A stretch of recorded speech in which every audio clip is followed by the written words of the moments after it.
Hello everyone, Rover here. So you've got Schuri. You, my friend, just got one of the arguably best 4-star hero in the game. His kit gives his allies tremendous amount of combat readiness with the correct set. If you are a new player and you have Schuri, know that you might struggle to use him early. This is because he is gear reliant, but I can assure you, he will definitely be one of your go-to characters in mid to late game progression once you have collected the right set. First off, let's have a look at his skills and why he is good. First skill is a damaging skill that has a 25% chance to inflict poison for 2 turns. From what I know, poison deals around 5% of the target's max HP per stack. Good for bosses, it's useless in PvP. Also useless in trash mobs. But his poison is not the highlight for this hero. It's more like an add-on, but it's better than nothing. Now his second skill is what makes Schuri so good. When he crits, he gains 1 stack of focus, and all other allies gains combat readiness by 15%. With maximum skill enhance, this will go up to 25%. However, Schuri does not gain from his own effect. His third skill is an AoE damage that gains additional effects when he has more than 3 focus. You gain focus by critting using his first skill. At more than 3 focus, this skill is guaranteed to crit and decrease combat readiness of all enemies by 30%. You know what happens when he crits? His second skill triggers, so other allies gains combat readiness. That's equivalent to your allies gaining 45% combat readiness with a maximum of 55% when his second skill is at max enhancement. When you use Soul Burn, he gains an extra turn.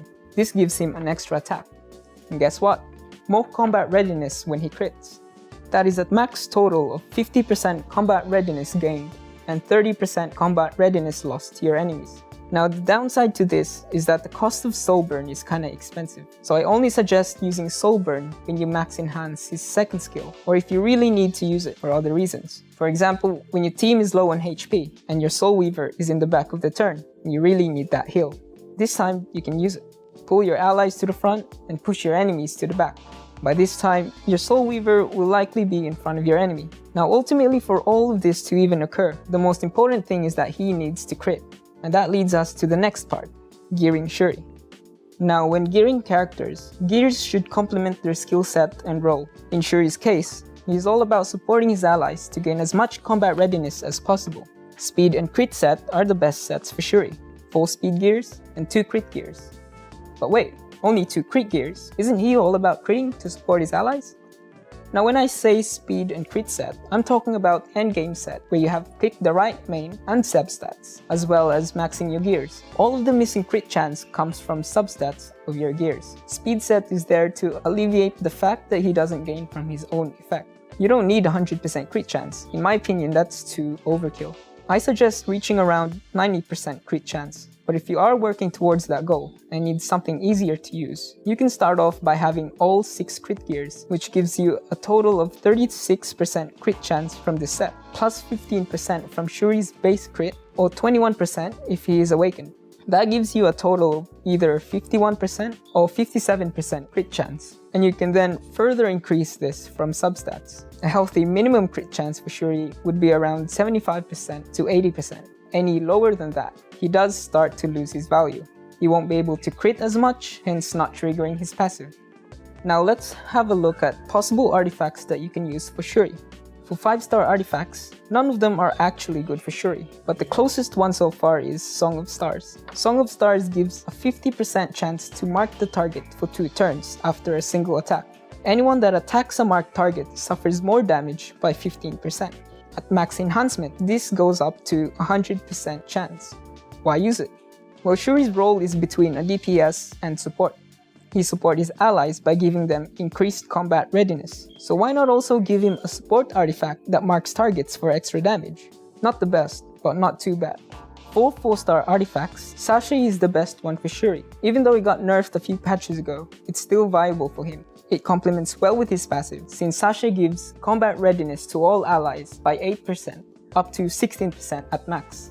Yep, this time it includes him. However, it does come with a condition. An enemy has to be killed.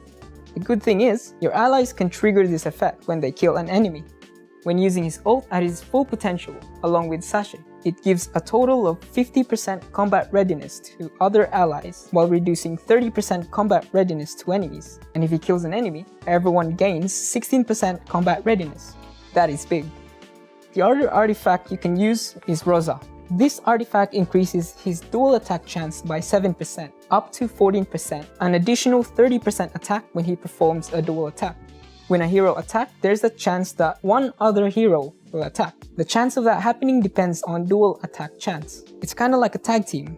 So how is this good on Schuri? Well, this gives him 3 opportunities to attack.